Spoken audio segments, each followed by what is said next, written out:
말씀의 제목은 나팔을 부는 날, 이러한 제목입니다. 오늘은 한 해를 시작하는 새해 첫 주일이죠. 시작이 반이라는 말이 있습니다.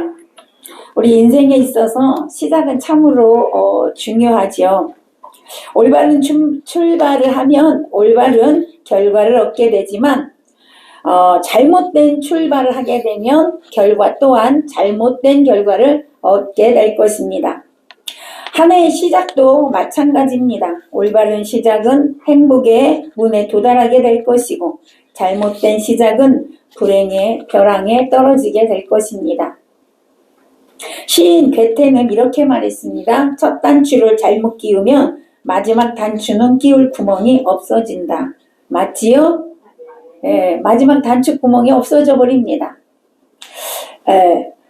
우리 최원성도님이 단추를 봤어. 잘 끼웠나? 안 끼웠나? 여러분은 첫 단추를 잘 꿰 줄로 믿습니다. 자, 그렇다면 우리는 새해를 시작하는 첫 단추를 어떻게 끼워야 할까? 로마서 15장 13절에 보니까 바울은 하나님을 소망의 하나님이라고 고백했습니다. 그래서 우리에게 성령의 능력으로 소망이 넘치게 하시기를 원한다라고 기도했습니다. 새해 출발을 성령의 능력을 힘입어 소망이 넘치는 새해가 되시기를 축복합니다. 우리 가슴 속에 소망이 넘칠 때 우리의 생활에는 빛이 있고 얼굴에는 기쁨이 넘치게 될 줄로 믿습니다. 소망은 우리의 삶에서 활력소가 됩니다. 우리 안에 소망이 없다면 우리는 인생에서 절망을 느끼게 되고 살아갈 용기를 잃게 됩니다.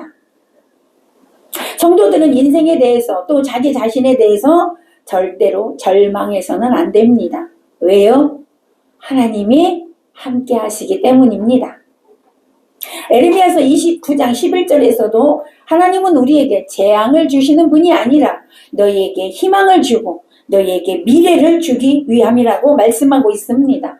비록 지금 현실이 캄캄하다 할지라도 미래에 대한 소망이 있는 자는 결코 좌절하거나 절망하지 않는다라는 것이죠. 여러분, 지난 해가 가고 새해가 오듯이 어둠이 지나면 반드시 밝은 새 아침이 온다는 것을 여러분은 알 것입니다. 아침이 오지 않는 밤은 없다는 것입니다. 추운 겨울이 지나면 뭐가 오지요? 따뜻한 봄이 옵니다. 봄이 오지 않는 겨울은 없습니다. 절망의 영원한 밤만 계속되는 인생은 절대로 없다는 것을 여러분 믿으시기를 바랍니다. 그러므로 우리들은 내일의 소망을 가지고 새해를 힘차게 살아가시기를 축복합니다. 성경의 인물들 중에 보면 많은 인물들이 요셉이나 모세, 다니엘, 사도 바울 등 이렇게 많은 선진들은 절망할 수밖에 없는 그런 상황 가운데서도 하나님께 소망을 두고 다시 일어섰던 사람들입니다. 그들이 가졌던 소망이 무엇이었을까요? 그것은 하나님을 믿는 믿음이었다는 것입니다. 하나님이 함께 하시면 반드시 길이 열려진다라는 그 믿음을 가지고 살았다라는 것이죠. 하나님이 함께 하시면 모든 것을 해낼 수 있다라고 굳게 믿었다는 거예요. 오늘 저와 여러분에게 이 소망이 있으시길 바랍니다. 이 믿음이 있으시기를 바랍니다. 그래서 소망이 있는 소망은 게으름을 부지런하게 만듭니다. 소망은 비겁한 사람을 용감하게 만듭니다. 소망은 약한 자를 강하고 담대하게 만듭니다. 생명이 있는 곳에 소망이 있습니다. 소망이 있는 곳에 기쁨이 있습니다. 그러므로 찬란한 희망을 안고 2026년도를 시작하는 여러분 되시기를 축원합니다.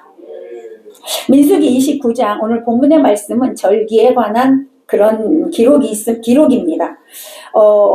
하나님은 이스라엘 백성들의 가나안 정복을 앞두고 그 가나안에서 살아갈 수 있는 어떤 준비를 하기 위해서 이렇게 절기나 제사에 관한 규례를 제정해 주셨습니다. 자, 절기는 하나님 앞에 제사를 드리는 날이죠. 이런 제사를 주셨다는 것은 제사를 통해서 하나님을 만나는 것입니다. 예. 그래서 이 제사를 제정해 주신 것인데 가나안 정착 이전에 하나님과의 관계가 가장 중요하다는 걸 가르쳐 주기 위해서 절기와 제사법을 주셨다라는 것입니다. 우리가 살아가는 인생에서 가장 중요한 것이 뭘까? 여러분, 우리가 세상에서 잘 되고 돈도 많이 벌고 좋은 집에서 살고 이런 것도 중요하지만 가장 중요한 것은 바로 하나님과 관계인 줄로 믿습니다. 하나님과의 관계가 잘 되면 여러분 영혼이 잘 되고 범사가 잘 되고 여러분 육적인 것들도 다 강건하게 될 줄로 믿습니다. 그러므로 여러분 2026년도에는 하나님과의 관계를 잘 하시기를 바랍니다. 그것이 최고의 복이라는 것이죠. 오늘 본문에는 나팔절에 대한 규례예요.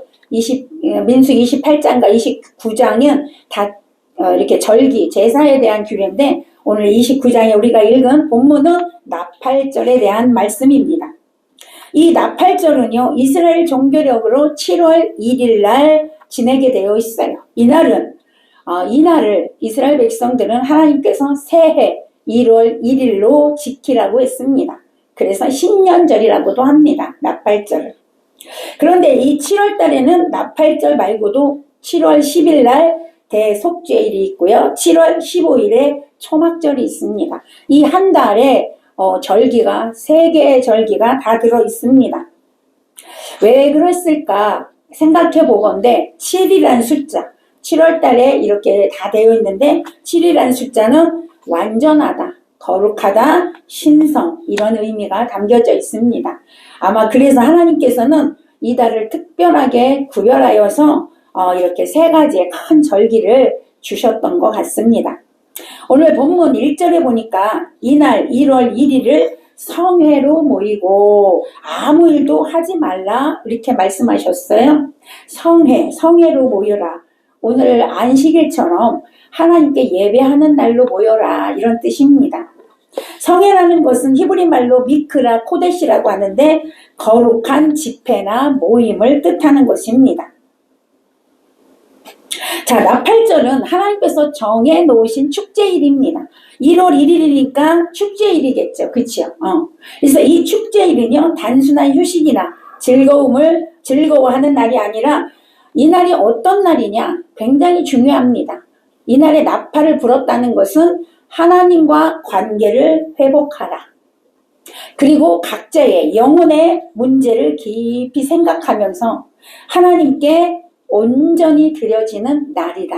그런 뜻이 있습니다. 그러기에 여러분 하나님은 이 날을 성회로 모이라고 했던 것입니다. 신정국가인 이스라엘 백성들은요, 하나님의 인도와 보호하심을 이렇게 항상 받아왔습니다. 그리고 앞으로도 계속해서 받을 것입니다. 하나님이 통치하는 나라이기 때문에 그렇습니다. 그럼에도 불구하고 특별히 나팔절이라는 절기를 이렇게 정해놓고 성회로 모이는 것은 이스라엘 백성과 하나님과의 올바른 영적 관계가 이스라엘 백성들에게 그만큼 중요하다는 것이죠. 하나님과의 영적 관계가 그 이스라엘 백성들에게 뿌리이고 반석이고 생명이라는 것을 가르쳐 주기 위함이었습니다. 이렇게 성회로 모이는 날은 아무 노동도 하지 말라고 하나님은 말씀하시고 하나님께 제사만 드리라고 했습니다. 성회로 모이고 이렇게 안식하는 것은요, 잘못된 신앙을 점검하는 소중한 시간이 될 것입니다. 하나님을 섬기는 일보다 노동이 우선시되어서는 안 된다는 것을 깨닫게 하기 위함이었습니다. 그러므로 이것은 무슨 말이냐? 우리가 삶에서 하나님이 우선순위가 되어줘야 된다. 이것을 말씀하는 것입니다. 사랑하는 여러분, 올 한 해 하나님이 우선순위가 되는 그런 삶이 되시기를 축복합니다.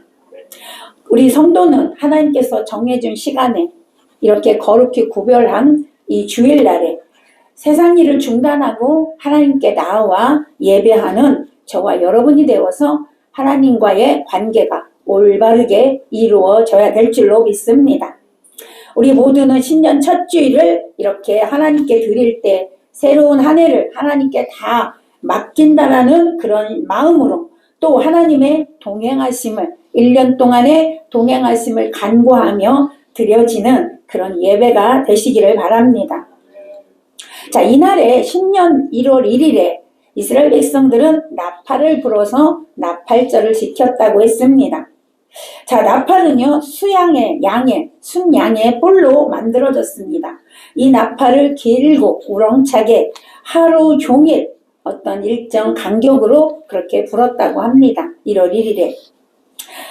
이 나팔은 또 여러 일이 있을 때 불렀는데 어떤 기쁜 일이 있을 때도 불었고 하나님의 위엄과 섭리를 찬양할 때도 불었고 새로운 일을 알릴 때도 불었고 어떤 일을 경고할 때도 불렀고 전쟁이 일어날 때도 불렀습니다.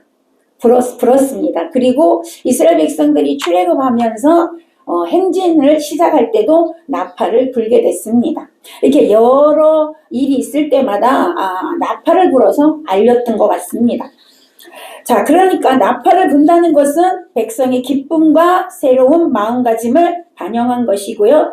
여호와의 크신 영광을 찬양하는 그런 소리로 우리가 볼 수가 있다는 것입니다. 또한 나팔절은요, 어떤 의미가 있냐면 예수님의 재림을 의미하기도 합니다.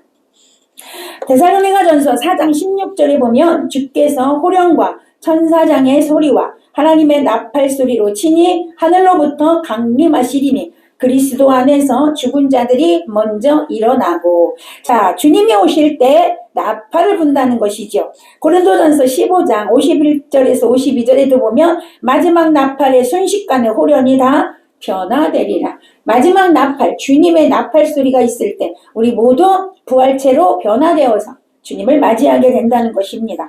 계시록 11장 15절에서도 일곱째 천사가 나팔을 불매 하늘에 큰 음성들이 나서 이르되 세상 나라가 우리 주와 그리스도의 나라가 되어 그가 세세토록 왕노릇 하시리로다. 아멘.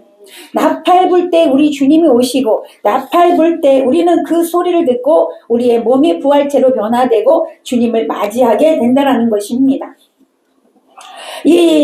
그래서 나팔을 불려진다는 것은 주님의 재림을 의미한다는 것이죠.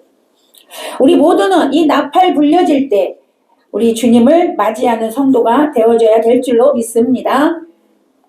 자, 이렇게 오늘은 나팔절에 대해서 주님이 말씀하셨지만 이스라엘 백성들은 7가지 절기를 1년 동안 이렇게 지키면서 살았습니다.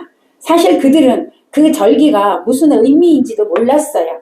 하나님이 지키라고 하니까 순종하며 지켰습니다. 그런데 그 7가지 절기에는 굉장한 의미가 담겨져 있습니다. 이 7가지 절기는요, 우리의 신앙생활의 과정을 정확하게 그 속에 의미하고 있습니다. 첫 번째로 그들이 지켰던 절기는 유월절이었습니다. 여러분, 유월절이 뭔지는 다 아시죠? 자, 유월절은요, 어린 양 대신 예수 그리스도가 우리를 속량하시기 위하여 십자가에 죽으심을 의미합니다.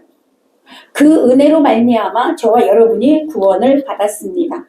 그래서 유월절은 구원을 의미합니다. 그 다음에 지킨 절기가 바로 이어서 유월절 다음 날부터 지킨 절기가 무교절입니다. 여러분, 이 무교절은요, 예수님이 무덤에 계신 것을 의미합니다. 무덤은 죽음입니다. 그치요? 죽어서 가는 곳이 무덤이잖아요. 그래서 죽음에 이제 무덤에 계신 걸 의미하는데 이 무교절은 우리의 자아의 죽음을 의미합니다. 다시 말씀드려서 여러분 구원받았습니까? 아멘. 예수님의 십자가의 죽으심으로 우리가 구원받았으면 이제 이제 뭘 해야 되냐? 자아의 죽음으로 들어가야 된다 이 말입니다. 나의 오후에 말씀드리는 것처럼 나의 육의 속성이 죽음으로 가야 된다 이 말입니다. 그게 무교절입니다. 그래서 구원받은 자는 반드시 무교절로 가야 하는데 오늘날 성도들은 구원받은 것으로 끝납니다. 난 구원받았어. 그리고 무교절로 가지 않습니다. 여러분, 7가지 절기는 우리의 신앙생활을 의미한다고 말씀드렸잖아요. 구원받았으면 자아의 죽음을 경험하는 자리에 가야 합니다. 무덤으로 가야 합니다. 그것을 우리가 오후 시간에 광야의 훈련이라고 표현을 했습니다. 반드시 광야의 훈련이 필요합니다. 하나님은요, 우리를 그 훈련하기 위해서 우리를 무덤 속에 집어넣는다라는 거예요. 여러분, 거기에 기꺼이 가셔야 한다 이 말입니다. 자, 세 번째는요, 이스라엘 백성이 지킨 게 초실절입니다. 초실절은 뭘 의미하냐면 예수님의 부활을 의미합니다. 부활의 첫 열매 대신 예수님을 의미합니다. 자, 그러면 여러분 무덤에 갔습니까? 광야의 훈련이 시작됐습니까? 훈련만 계속 받으면 돼요? 안 돼요? 안 되지요. 뭐 하셔야 돼요? 이제는 예수님 부활하셨어요. 초실절날 부활하셨어요. 여러분도 부활하셔야 돼요. 아멘. 여러분 영혼이 부활하셔야 돼요. 여러분 심령이 새롭게 부활하셔야 된다 이 말입니다. 무덤의 훈련이 끝나고 여러분에게 심령의 부활, 여러분의 환경의 부활, 여러분의 생활에 부활이 있으시기를 축복합니다. 이게 초실절입니다. 근데 여기까지 안 간다는 거예요. 우리 성도들의 이 신앙생활이 다 6월절에서 머물러 있어요. 여러분 광야를 거치고 무덤을 거치고 거기서 우리 다 죽고 다시 주님과 함께 다시 부활되는 우리가 되어줘야 한다는 것입니다. 그 다음에 뭐예요? 오순절이옵니다. 오순절을 지켰습니다. 자, 오순절 성령 충만 받는 날입니다. 여러분 부활하셨어요? 성령 충만 받으셔야 돼요. 아멘. 날마다 성령 충만 받으셔야 돼요. 성령 충만 받아야 우리가 살아갈 수 있어요. 주님의 뜻대로 살아갈 수 있습니다. 주님을 위해서 살 수 있습니다. 그 다음에 뭐예요? 나팔절이에요. 나팔절은요, 예수 그리스도께서 재림하신 날을 의미한다고 조금 전에 말씀드렸죠. 여러분, 우리는 성령 충만받아 살다가 주님 재림하실 때 주님 맞이하는 자가 되시기를 축복합니다. 여섯 번째, 속죄절을 지켰습니다. 속죄절은요, 대제사장인 예수 그리스도께서 구원을 총결산하는 날이에요. 그래서 이 세상에서 예수님께서 구원한 백성들, 구원받은 백성들을 하나님 앞에 총결산해서 드리는 날입니다.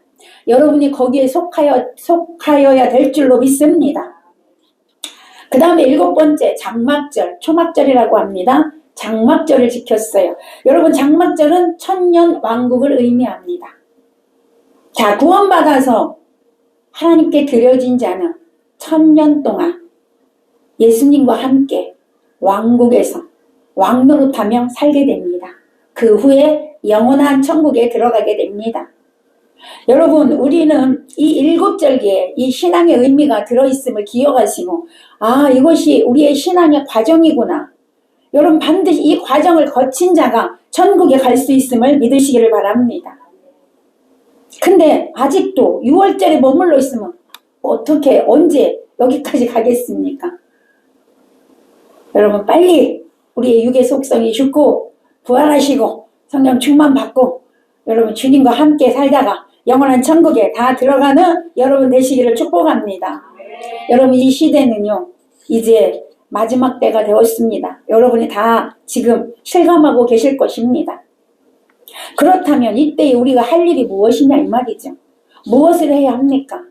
이 세상에서 일어나는 그런 일들 때문에 수많은 일들이, 악한 일들이, 험악한 일들이 너무너무 많은데 거기에 여러분 마음 빼앗기고 여러분 생각 빼앗겨서 사는 것이 아니라 이제 주님 오실 때가 가까이 왔음을 인식하시고 여러분 우리 거룩한 신부로 준비되는 자가 되어져야 될 줄로 믿습니다. 자, 본문에 돌아와서 보면 이렇게 나팔절에는 하나님께 제물을 드리며 제사를 드렸다고 했습니다. 2절에서 6절의 말씀을 보면 제사와 제물에 대해서 말씀하고 있는데 1년 되고 흠없는 순양 7을 하나님께 향기로운 번제로 드려라 명령하셨어요. 그리고 3절 4절에 보면 고운 가루에 기름을 섞어 수송아지 순양 어린 양과 함께 소제로 드리고 5절에서 순염소 하나로 속죄제를 드려라 라고 명령하셨습니다. 자, 번제를 먼저 드렸어요. 번제는 뭐예요? 짐승의 전체를 태워서 향기를 하나님께 올려드리는 게 번제입니다. 여러분, 여기서 제물은 오늘날은 짐승을 잡아드리지 않지요. 제물이 누구냐면 바로 여러분입니다. 여러분 자신이 제물입니다. 여러분을 번제로 드리라는 거예요.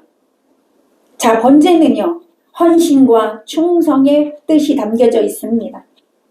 번제로 드렸다는 건 여러분이 하나님 앞에 충성과 헌신을 드려야 한다는 것입니다.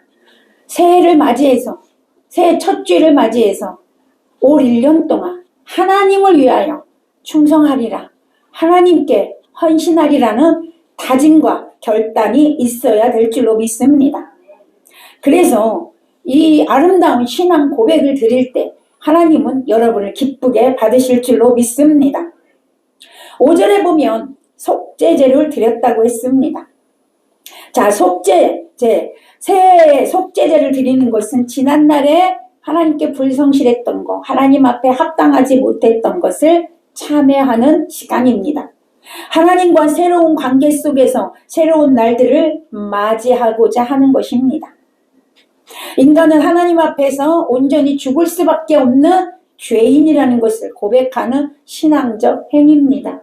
여러분, 우리는 예수 그리스도의 은혜로 의인이 되었지만 여전히 죄인입니다. 아멘. 죄인이면서 의인입니다. 주님이 의인이라고 칭하여 줬기 때문에 의인이라고 불려질 뿐이에요. 그러기에 우리가 죄인임을 늘 인식하시고 주님 앞에 온유와 겸손으로 나아가야 될 줄로 믿습니다. 의인 되었음에 교만해서는 안 된다는 것이죠.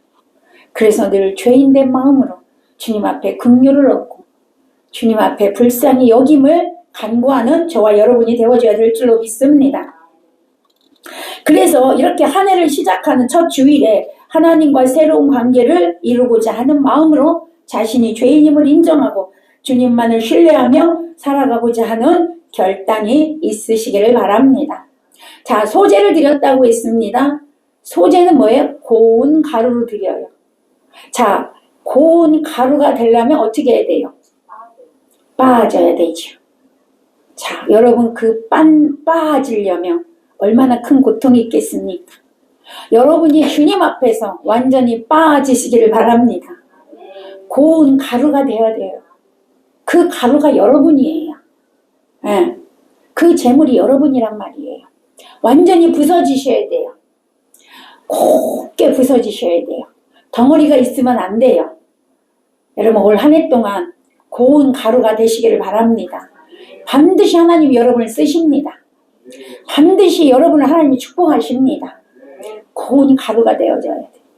이 고운 가루는 거칠어지지 않기 때문에 여러분, 하나님과 관계, 이웃과의 관계, 하나님의 말씀에 순종, 이런 삶을 살아가게 될 줄로 믿습니다.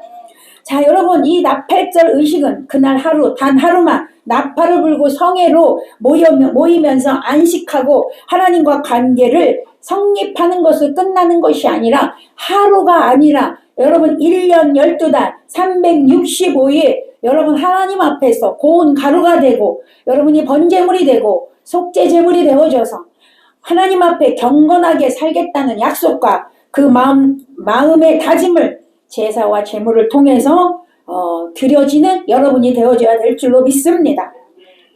그런데 이스라엘 백성들은요, 이 하나님의 이 마음, 하나님께서 주신 의미를 깨닫지 못하고 형식적으로는 드렸어요. 형식적으로 제사는 드렸지만 그 마음은 하나님과 상관없었고요. 그 생활은 자기 멋대로 살았고요. 자기 마음대로 살았어요. 그래서 선지자들을 통하여 책망받고 결국에 여러분 심판을 받게 되었습니다. 사무엘 선지자는 사무엘상 15장 22절에서 하나님 앞에 불순종하는 자들에게 순종이 제사보다 낫고 듣는 것이 수양의 기름보다 낫다라고 했습니다. 여러분, 순종이 제사보다 낫대. 제사가 뭐예요? 예배예요. 여러분, 순종함이 없이 예배만 드리는 것은 하나님이 기쁘게 받으시지 않는다라는 것입니다. 마태복음 9장 13절에서 예수님께서는 이렇게 말씀하셨어요. 가난한 자들과 소외된 자들을 멸시하는 그들에게 내가 긍휼을 원하고 제사를 원치 아니하노라. 예배를 원치 않으신대요. 뭘 원하신대요? 긍휼을 원하신대요. 사랑하며 살라 이 말이에요. 용서하며 살라 이 말입니다. 형제를 긍휼히 여기며 살라 이 말입니다. 다른 사람을 불쌍히 여기는 저와 여러분 되시기를 바랍니다. 또 말씀하셨어요. 내가 의인을 부르러 온 것이 아니요 죄인을 부르러 왔노라. 주님이 그렇게 말씀하셨습니다. 자, 이렇게 율법의 정신을 깨닫지 못하고 사는 그런 이스라엘 백성들에게 경건함과 순종함과 사랑함과 긍휼의 마음이 없는 그들에게 이사야 선지자는 이사야서 1장 11절에서 나는 수양의 번제와 살찐 짐승의 기름에 배불렀고 나는 숫송아지나 어린 양이나 수염소의 피를 기뻐하지 아니하노라. 똑같은 말씀이야. 제사를 기뻐하지 않는다는 거예요. 너희가 살면서 긍휼히 여기지 아니하고 사랑하지 아니하고 자기밖에 모르고 자기 맘대로 살고 자기 뜻대로 살고 내 하고 싶은 대로 살고 그러면서 예배드리는 거 나 받지 않아 이 말씀이에요. 여러분 생활 속에서 성령의 열매를 맺는 여러분 되시기 바랍니다. 하나님께 예배함에 있어서 하나님께서 원하시는 삶이 없으면 하나님은 그 예배 받지 않으신다고 말씀하고 있습니다. 여러분 하나님이 받으실 수 있는 예배자가 되시기를 바랍니다. 삶에서 예배자가 되시기 바랍니다. 오늘도 여러분 나의 삶이 하나님이 기뻐하시는 삶인가 하나님이 원하시는 삶인가를 돌아보고 앞으로 올 1년 동안 하나님의 뜻대로 순종하면서 하나님이 원하시는 삶을 살리라 결단을 하는 시간 되시기를 축복합니다. 말씀을 맺겠습니다. 나팔절은 새해 첫날에 나팔을 불어서 하나님의 은총을 감사하며 하나님과의 관계를 회복하고 영혼의 문제를 깊이 생각하는 날로서 하나님 앞에 제사를 드리며 성회로 모이고 안식하는 신앙의 축제라고 말씀을 드렸습니다. 이날은 앞으로 1년 동안 하나님 앞에 바로 살겠다는 신앙의 결단을 하는 신앙 고백의 날입니다. 이날만 경건하게 살고 다른 날은 불경건하게 살아도 된다는 의미가 아니라 모든 날을 경건하고 순종하는 삶으로 살겠다는 결심이 있는 저와 여러분이 되시기를 바랍니다. 자, 여러분 이제 우리는 새해를 맞이했습니다. 여러분 올 한해 새해 첫 출발을 어떻게 하시겠습니까? 그것은 여러분의 마음에 달렸습니다. 하나님의 말씀대로 성령에 이끄시는 대로 맡기는 삶을 살겠습니까? 아니면 성령을 거스리고 나의 육의 속성대로 내 맘대로 내 뜻대로 내 의지대로 살아 말씀에 역행하는 삶을 사시겠습니까? 여러분은 하나님이 이끄시는 대로 여러분의 삶을 맡기시고 순종하는 해가 되시기를 간절히 소망합니다. 새해가 밝았습니다. 여러분 마음을 활짝 여시기를 바랍니다. 조급해하지 마시고 여유를 가지고 모든 것을 하나님의 마음으로 생각하시고 하나님의 눈으로 바라보는 해가 되시기를 바랍니다. 한 해를 시작하면서 지난날을 교훈 삼아 하나님께 헌신과 충성을 다짐하며 하나님과의 관계가 우선시되어서 참으로 복을 받는 해가 되시기를 예수님의 이름으로 간절히 축원합니다. 기도합니다.